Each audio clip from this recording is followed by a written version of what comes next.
un énorme plaisir et une joie immense de participer à cette rencontre qui était très riche, très dense, très intéressante au niveau des débats, des échanges.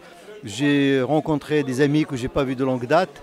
J'ai découvert des jeunes talents, chercheurs qui promettent un avenir certain avec des thématiques multiples, mais qui ont besoin quand même de plus de collaboration, de travail pour s'ouvrir un petit peu sur l'Afrique et au-delà, sur le reste du monde, pour découvrir un petit peu ce qui se passe au niveau des questions migratoires. Parce que c'est une question qui est transversale, qui est multiple, qui est complexe et qui demande quand même beaucoup de lecture, mais ils sont qu'au début de leur parcours et je leur souhaite beaucoup de bonheur. Tous les étudiants qui s'étaient engagés au début, donc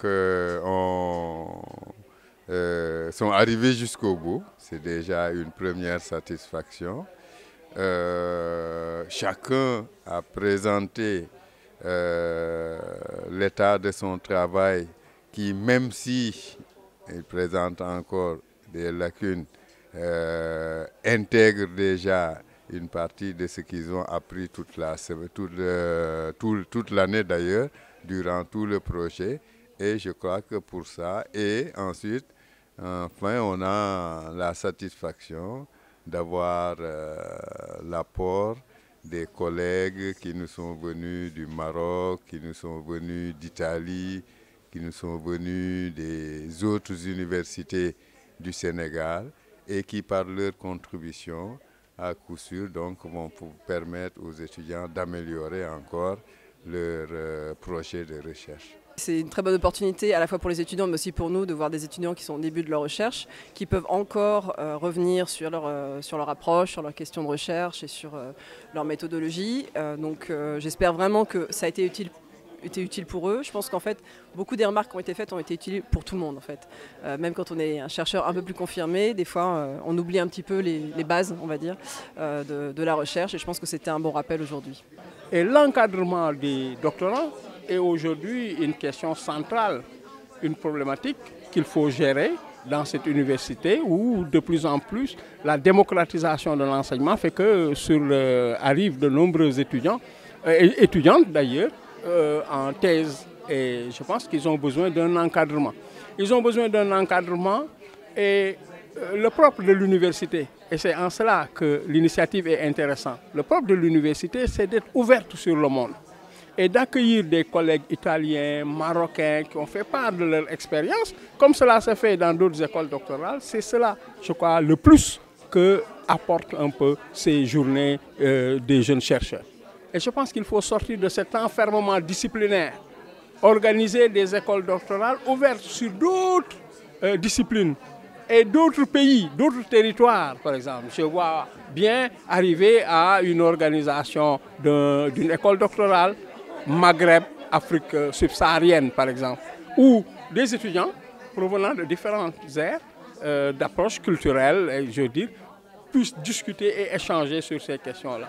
Tout ce que je pourrais dire par rapport à ces journées, c'est que ces journées de restitution qui sont innovantes, puisque c'est la première fois, ont permis aux étudiants, chercheurs, d'échanger avec un panel d'invités qui sont à la fois les professeurs des autres universités, mais aussi leurs professeurs encadrants, des représentants d'agences non gouvernementales, d'associations, des représentants du secteur public et privé, et qu'à partir des recommandations, une fois qu'ils ont donné une restitution de leurs travaux respectifs, les recommandations qui ont été formulées par les uns et les autres permettront, je l'espère pour eux, de développer et de faire fructifier les problématiques qui ont été engagées par eux dans une optique qui soit une optique un petit peu structuraliste, quantitative et qualitative. Et je souhaite vraiment la reconduction de ce genre d'événements parce qu'il y a un échange à la fois du côté des encadrants et du côté des encadrés. Alors, les suggestions que je pourrais faire, ce serait qu'il faudrait qu'il y ait quand même une trace écrite et une restitution d'un certain nombre de choses. Parce que lorsqu'on reste dans la parole, lorsqu'on reste dans l'échange, il est tout à fait évident qu'il y a un certain nombre de choses. Il faudrait pouvoir matérialiser ces éléments-là à travers par exemple une publication,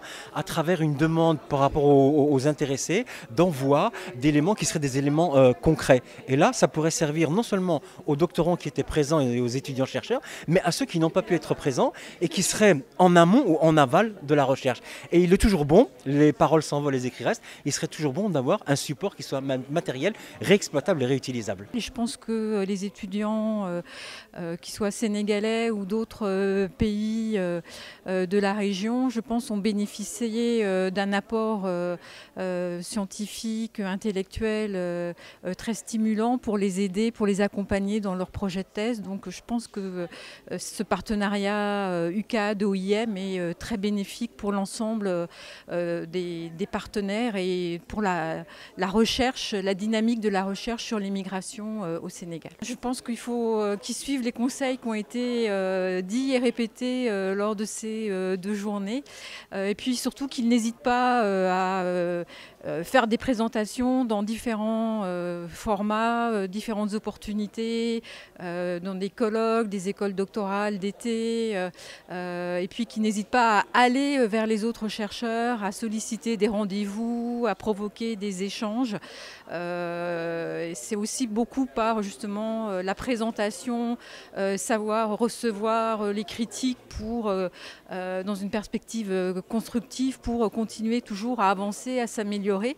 Et il faut bien qu'ils aient conscience que la vie de chercheur, c'est toujours bien travailler, écouter les critiques, lire, s'enrichir des apports des autres, parce que dans la recherche, on n'avance pas tout seul, on avance aussi avec les travaux des autres. Je trouve que le format est innovant, parce qu'habituellement, on a des étudiants qui s'inscrivent en thèse et on les perd de vue. Longtemps, bien après, ils reviennent nous présenter des papiers, alors que là, tout semble indiquer qu'il y a un suivi périodique mis en place. D'abord, ça a commencé par une session de formation, tant en méthodologie qualitative et quantitative, mais également une formation ou plutôt des enseignements sur des concepts clés de la migration. Après cela, ils sont partis faire un travail exploratoire, des lectures, et ils reviennent vers nous pour nous montrer pendant 2 jours d'affilée les concepts qu'ils ont eu à utiliser, les notions qu'ils ont eu à déconstruire. Je trouve que c'est tout bénéfique pour des étudiants qui sont dans un processus de rédaction ou bien de recherche. Avec le laboratoire de géographie humaine, on a encadré un groupe d'une vingtaine d'étudiants, de jeunes chercheurs, on les appelle ainsi, qui sont des doctorants, d'autres sont en année de thèse, d'autres sont en train de préparer leur protocole de recherche, comme on dit. Et donc, on leur a donné une série de renforcement de capacité sur la thématique migratoire. Et ils travaillent tous aussi sur la migration, ils font des recherches dans ce sens. Et donc, c'est suite à cette série de renforcement de capacité qu'on a organisé ces 2 jours appelés Journée des jeunes chercheurs en migration, 25-26 novembre. Et nous sommes très contentes en tant qu'OIM, en tout cas, d'avoir accueilli autant d'experts, d'enseignants-chercheurs renommés dans le cadre de la migration, qui ont répondu à l'appel et qui ont apporté leur contribution aux recherches de ces jeunes chercheurs. Et nous avons été très satisfaits vraiment de voir le niveau d'évolution de leurs travaux. Le fait aussi qu'ils ont retenu vraiment tout ce que les professeurs qui les ont encadrés, qui ont fait les sessions de renforcement de capacité, leur ont délivré par rapport à leurs travaux de recherche dans l'avenir. Donc ça a été vraiment une réussite pour nous. Et nous en profitons pour remercier tous les partenaires techniques et financiers, remercier le Fonds de développement de l'OIM qui a bien financé ce projet et remercier aussi ceux qui sont les professeurs qui sont venus de l'Université d'Agadir, qui sont venus de l'Université de Molise d'Italie, ceux qui sont venus de CEPED et de la France, et donc des universités de Ziguinchor, de Saint-Louis et de l'IFAN de Dakar.